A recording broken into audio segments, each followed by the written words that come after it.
Hello and welcome to Around the Towns. I'm your host Dan Murphy, and this episode I sat down with Mark Galoni of Dover Park and Rec to talk about some of their winter offerings. I also visited Elm Bank for their annual Festival of Trees and the tree lighting for the town of Dover. So let's start with my interview with Mark Galoni. Hi, I'm Dan Murphy. I'm here with Mark Galoni of Dover Parks and Rec to talk about some of their winter activities. So let's get right down to it. What is going on with being sponsored by Dover Rec for the winter? Yeah, we have a few programs that have started this month, but we really won't get in the swing of things until January. So we got a couple new programs. We have a skating program that we've partnered with Boston Skating Club over at the Bach Ice Center. So we're doing that on Sundays, starting after the new year. We also have a snow tubing trip for middle school kids. It's filling up fast. We only have a few spots left for that, but that'll start up in. It's a one-day event in February. One of the half days for the kids. We're going out to Neshoba Valley for a snow tubing trip. And then another new program we have is a musical theater class. So that there will run on Thursdays, anywhere from 5 to 12 years old, kind of an introduction to musical theater. And then we also have after-school programming we have floor hockey, basketball, and other sport programs that we're running. And then some programs that have started but kind of ongoing. Taekwondo is a staple for our winter programming. So those are a few of our programs that we have for the winter. Yeah, so why don't we get into some of the, how does one go about applying to these programs if they're interested? Sure. There's a couple ways to register. Easiest probably way is to go on doverrec.com. We have online registration for all of our programs. We also have paper registration forms in the office. At our office at the Carroll Community Center. So it's another way to register, or you can mail in a registration form, print that off our website. Okay, and then what sort of eligibility requirements are there, if any, with these? Yeah, for most, it's open to Dover and Sherborn residents and also surrounding communities for most programs. So yeah, they're open, and based on the program, it'll depend in terms of ages for requirements. Some are, like I mentioned before, middle school programs. Others are for younger kids. So just depend on the specific program for ages. Okay, and then so what programs have been the most popular ones in the past? Yeah, so our after-school programming with Coach Pete has been a popular program. He offers programming. Floor hockey on Mondays, basketball on Tuesdays, and then a multi-sport on Wednesdays. So those are always popular. They'll start in January after school. Those are popular. Taekwondo is a popular program as well, and that's offered most after-school days for the kids. So those are two, of our popular programs, and some of our new programs have become popular too. The snow tubing trip, as I mentioned before, has been very popular, and this is the first year we've run that. So. Okay, We're looking forward to that. Yeah, and then how late do these programs run when they start after school? Yeah, so they'll usually run between an hour 15 minutes after school, and just different ages. Right. So they'll run for varying weeks. Some of our programs run 8 weeks. Some will be less or a little longer. But yeah, it's just based on ages in terms of timing. Oh, and then also, what are the sizes of these? I'm sure it varies somewhat. But, yeah. Do you try to keep them to sort of small groups, or as many people as sort of the ratio of Sure. People to I guess adults to children. Right. We want to keep. We do have ratios in terms of instructors to kids. Right. For our indoor programming at the Carroll Community Center, we'll have to limit that in terms of numbers. So we'll take about 12 to 14 kids just because of space. Mm-hmm. For some other programs, we're able to take a lot more. So if it's at another venue such as the Bach Ice Center in the Neshoba Valley, we can take more. We have a middle school ski program on Friday nights that we can take up to 40 kids. And then our other programming can take, snow tubing we're up to 70 kids for that. So just depends on location and site. If it's in our gym, we'd have to limit it just because of space. Yeah, and then also the number of chaperones Right. varies Exactly. on the various programs as well, I imagine. Are there fees associated with some of these programs, or what's There what's are, that? yes. So the fees just cover the cost of the program. So, for example, for the skiing at Neshoba Valley, the fee will cover the cost for that and transportation. So there are fees, and all those vary depending on the program and the cost to us. So you can get all that information on our website, doverrec.com. Okay, and then and there aren't any programs that are free or anything like that. We do some free events. We just had our annual tree lighting ceremony. So those are free events. But for the upcoming winter, in terms of free, the programs are not. We do some free events though. Okay, I guess along with the fee, so will you be paying for the entire length of the program, or could you just go to one day and not another day? Or Yeah, for most of our programs, it's based on sessions. So you would pay for a session. So whether that's 8 weeks, 6 weeks, you pay for the entire session. So it's a reasonable fee for that session. We do have the snow tubing for middle school kids is 1 day, so that there's just a 1-day program that will run for that, and you just pay for that 1 day. But for our other sessions, it's based on the number of weeks, whether it's 8, 6, 10. And do you have a sense of what percentage of the eligible population is involved with these events? Like, is it majority of the school, or not, or a small group, or? Yeah, we have a good core of younger kids that are doing programming.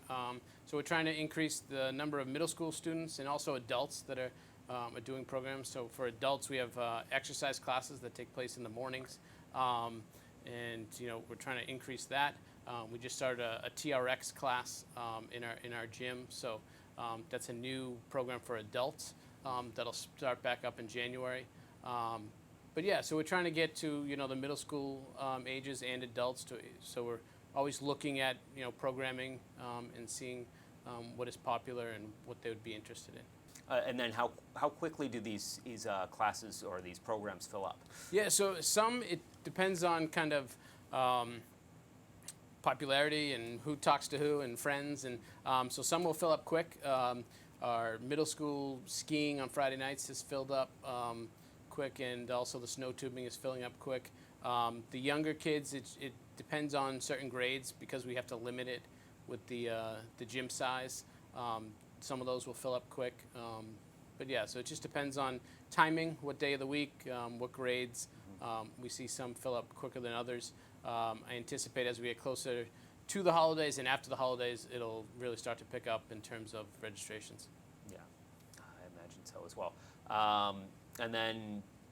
And so it's roughly a 50-50 in terms of indoor and outdoor activities, or would you say it leans more? Yeah, for the winter, I would say it leans a little more indoors just because of weather and anticipated weather. We will try to get obviously outdoors for the ski programs, but for the most part, I'd say it trends more indoors for the winter, and then spring and fall are majorly outside for all those. Right, because obviously, of weather. Obviously Parks and Rec does things year-round. Correct. In addition to not just the winter. So I guess as we've kind of gone over the highlights, we've talked and where people can find more information and where to get involved. Is there other things that you would like to add to this? Yeah, no, I mean, I think we've covered most of it. We do have a December vacation program coming up soon, the end of this month during the school break. So that's something that's filling up, and we're always looking for more registrations for that. So that's a program that's coming up, and then for the rest of them, they would start after the new year. So we're looking forward to a fun and exciting winter season. Yeah, and so basically everyone can just look now or look in January for things to do throughout the rest of the winter. How long are these programs going to be continuing to run? Yeah, so most of them will start in January, and we'll go February and some into March, and then we'll start our spring programming after that. So they usually go for a few months. 2 months or so. Yeah, you were saying they vary 6 to 8 Right. weeks on the majority of them, but Right. different ones, different amounts. But thanks so much for coming in, and hopefully, if anyone's interested, you can find all this information on the website. What's the web address?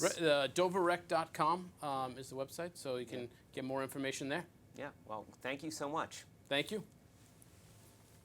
My thanks to Mark Galoni. As I mentioned earlier in the episode, I also visited the Festival of Trees at Elm Bank, which concluded earlier in December. But let's take a look at everything that they had there.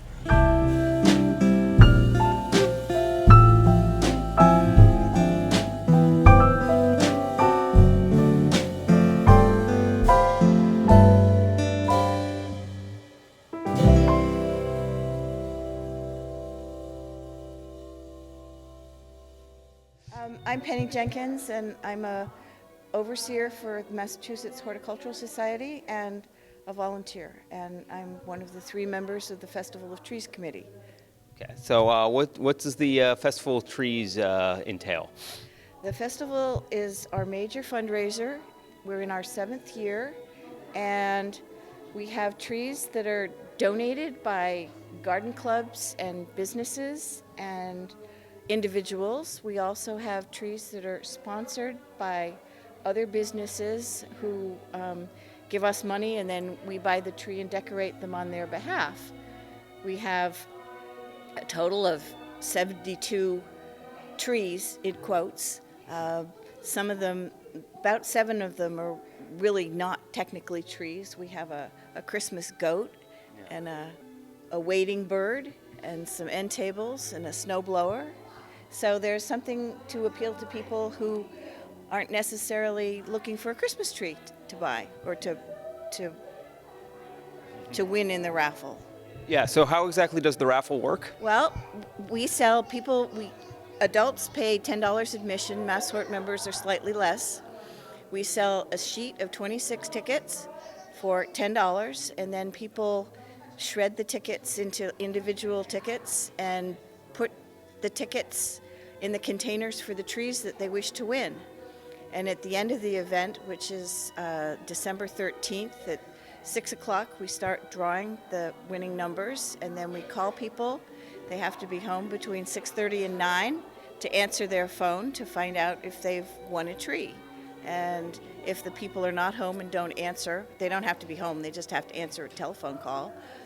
We move on to the next winner. So that's really how it works. We also have a giving tree, which has got about $3,000 worth of gift certificates and product from local businesses. So, and those tickets are separate. There's one for $5 or 3 for $10. And we register the names and the phone numbers of all of the people who purchase the tickets in our computers, and then they're ready to be referenced when we do the drawing. And how many people participate roughly each year? I know last year we sold probably 4,000 tickets. And you said this is a large fundraiser, so that's a This good is check. a large fundraiser, and it's really fun on the weekends, tomorrow and Sunday, and next weekend on Saturday and Sunday also. We have horse-drawn wagon rides in the gardens, as well as visits from Santa. So the little ones can come and they can visit with Santa in the afternoon on Saturday and Sunday. So that's kind of fun as well. Yeah. What other events are going on along with the Festival of Trees? Well, we have the expanded Snow Village, which is absolutely phenomenal. We were the lucky recipients of the Snow Village from Bill Maher of Needham last year, and we set it up in one of our spaces and had to move it in the summer. And this year it's been totally rebuilt, and it's 3 times the size, and we still don't have all of it on display. But that's on. It's just incredible. It's really fun to go and watch. There's trains and villages and Fenway Park and Santa in his sleigh in the sky and merry-go-round and skiers and skaters and carolers and all sorts of stuff like that. Do you have like all ages come to view the Festival of Trees? We absolutely do. We've had kids this morning. We've had kids in strollers. We've had kids in arms.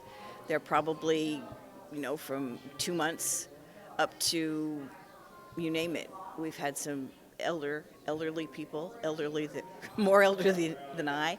But yeah, it's got appeal for all ages, and both in the tree display and in the village display. So there's something for everybody. And the horse-drawn wagon rides are also a great draw if the weather's decent. And certainly this weekend we hear a favorable weather forecast, so that should be nice. That's great. Yeah, I mean, it's a really wonderful event. And if there's anything else you want to add, I think we're good. We're open from 10 to 8 on Friday, Saturday, and Sundays. We're closed on Mondays and Tuesdays. Wednesdays and Thursdays we're open from 4 to 8. So we have this weekend and next weekend for our basic all-day openings, and then another Wednesday and Thursday. So, Great. Well, thank you so much. thank you.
My thanks to everyone at Elm Bank. And lastly, as Mark Galoni mentioned in the opening, Dover Park and Rec put on the annual tree lighting in the center of Dover.